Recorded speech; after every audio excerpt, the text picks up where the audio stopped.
କବିତା ଦାନଖିଆ ଦିଅଁ।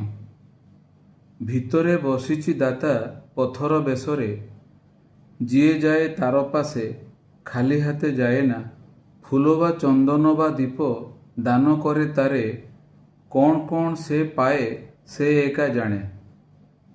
ମନ୍ଦିର ବାହାରେ ବସୁଥିବା ଭିକାରୀଟି କିନ୍ତୁ କେବେ କିଛି ମାଗେନା ପଥର ଦିଅଁରେ।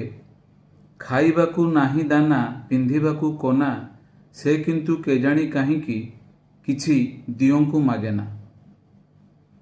ହୁଏତ ସେ ଜଣେ ଜ୍ଞାନୀ, ଜାଣିଛି ପଥରଠୁ କ'ଣ ବା ମିଳିବ, ନା ଦାନା ନା କନା। ଦିଅଁ ତ ମୋଠୁ ଭିକାରୀ, ଦାନ ନେଇ ଟ୍ରେଜେରୀ ଭରୁଛି ତାର ଧନୀ ଭକ୍ତ ଠାରୁ। ମୋର ଛୋଟ ପେଟ ପାଇଁ ତା ପାଖରେ ନାଇଁ ମୁଠେ ଅନ୍ନ, ସେ ଅବା ଦେବ କିସ ଧନୀକୁ ସୁବର୍ଣ୍ଣ କଳସ। ଆରେ ଭକ୍ତ କର ଭିକାରୀଠୁ ଜ୍ଞାନ ଆହରଣ, ଭିତରେ ବା କିଛି ମିଳୁଥିଲେ କିଏ ବା ସେ ବସନ୍ତା ବାହାରେ। ତୁଟା ଭିକାରୀଠୁ ମୂର୍ଖ, ତମ ଦିଅଁ ଭିକାରୀଠୁ ଲୋଭୀ, ସୁନା ରୂପା ଗିଳଇ ପ୍ରଚୁର।